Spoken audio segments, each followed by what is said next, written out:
7 years ago, I started an AI agency, Gym Members Now, from nothing, and today it's done over $25 million and it's valued at over $5 million. I've faced a lot of brutal challenges over the past years, and in this video, I'm gonna tell you the biggest lessons that I've learned building a business in the AI space, so you don't have to learn them the slow, painful way I did. But before I get into the lessons, here's my ClickFunnels 2 Club C award that shows that I've actually made over $25 million in revenue with my business. You can also Google my business, Gym Members Now, on Google to see that my business actually exists. You're gonna find almost 200 reviews that are 5-star reviews from real gym owners that we've worked with. And if you enter my website, you'll see video testimonials from gym owners and myself that we've been able to help over the past years. And the reason why I'm making these videos and showing you everything I do in my agency is because I wanna find people that will partner up with me. I'm not selling a course or a community. I just help people build the same business I built, so one day they join my portfolio of companies and we can sell them for a lot more than we could if we tried to sell them independently or individually. But now that you see that I've been running an AI agency for years, here are the brutal lessons that I've learned along the way. Tools won't make you money. The tool you use will never make you $1. Naval Ravikant said, learn to sell, learn to build, and if you can do both, you'll be unstoppable. The tool you choose is just like a hammer. The guy with the best hammer doesn't make more money. The guy who knows how to build useful things with it is the one that does. I ran this whole agency for 7 years using software that's been around way before Claude Code, ChatGPT, Claudebot, or any of the trendy AI tools that you see a lot of people talking about to this day. So I've been using a tool called Go High Level for the last 7.5 years. I was actually one of the first 200 people to use it, if you're familiar with it. And I also use a tool called Alan, which was built by Alex and Layla Hermosi. And both of these tools do the same thing. And I ended up switching from Go High Level to Alan because Alan was a better option and it allowed me to make more money doing the same thing, but charging my customers on a performance model where they paid me per show. And Alex and Layla's company, Alan, handled that for me. A lot of people tried using Alan. A lot of people try to use Go High Level, and a lot of people do not make any money with either of them. The reason why that's important is because, again, it's not about the tool. It's about how well you can wield the tool to be able to generate results for your customers. And it's really not technical at all. The most important thing to the customer is the fact that you can help them save time, make more money, and just do things more efficiently with less work on their plate and just make their job easier so that they can make more money for the time they spend in their business. The edge isn't the tool, it's learning how to use it to get others the result that they want. Boring beats brilliant. Jeff Bezos said something I think about a lot, and he said, everyone asks what's going to change in the next 10 years. Almost nobody asks what's going to stay the same. Because you can build a business on what stays the same, you can't build one on a trend that's going to disappear next year. Just look at Blockbuster. In the year 2000, they had 9,000 brick and mortar stores and 60 million customers, and I was one of them. 10 years later, Blockbuster was bankrupt, all because Blockbuster didn't think about the things that would change. People will always watch movies, but the format and the way they consume them will always change. You can sell the same thing over and over again, but you need to be ready to change how you do things if it's necessary. So for example, when I used Go High Level early on in 2019, I had a team of virtual assistants that nurtured all of the leads I generated for my customers because at the time AI was not a thing. So come to 2026, we now don't do that and we leverage AI to nurture the leads rather than having VAs do it for us. But at the end of the day, the same problem still exists that we were solving 7 years ago, which is helping businesses get more people through their door without them having to do near as much work as they used to have to do. And because we're doing that, they're able to justify paying us a lot of money for that because now all they have to do is be ready and willing to take the appointment that we generate and then just do what they're great at already, which is talking to them about why they're the right fit for their product or service. Pick the right clients. Not every customer is worth the same money. Take Ferrari, for example. In 2023, they sold about 13,000 cars, something that brands like Volkswagen and Toyota sell in just a couple days. But Ferrari made about $118,000 in profit on every single car that they sold. Back in 2019, it took around 30 BMWs or 44 Toyotas to make the exact same profit that Ferrari makes on one single car. And their CEO has said this before, it's about the quality of your revenue, not the quantity. The same thing goes for who you work with. Pick clients whose customers will pay you a lot of money. If your client closes a $15,000 roof, you only have to win them one extra job to charge them $5,000. But if your client sells $9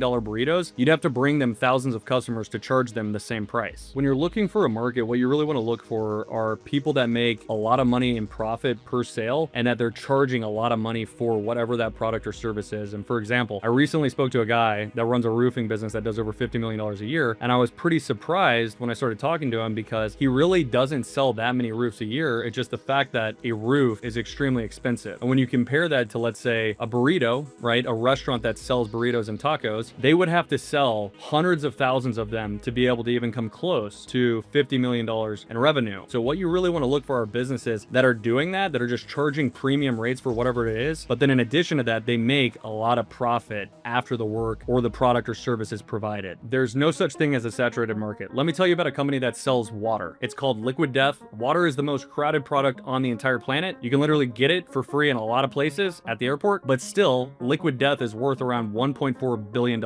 selling water in a can. Here's the truth. No single company can serve a whole market. Saturated just means everyone's fighting over the same obvious slice. And Liquid Death found the people who wanted water but hated how boring and simple every other brand felt that sold water. When I started, the gym market was packed with agencies and still is. And of course, Alex Hormozi's agency was there too, Gym Launch. But I noticed that almost none of them were targeting franchises, businesses and gyms that were a part of a franchise. Don't look for an empty market. That just means no one's making money in that market. And you don't want to be a pioneer. You don't want to try and be the first. Look for the empty seat in a crowded market. If it's crowded, that means there's a lot of money to be made. Every business is a leaky bucket. The water inside it is their customers and their leads. Most owners think growth means pouring more water into the top of the bucket, more ads, more leads, but their bucket is full of holes. They have leads they never followed up with on, missed calls or no reviews. So when they pour more water in the top, it leaks out the bottom through the holes. And one AI tool plugs one hole, but a system can plug every hole all at once. That's why I don't sell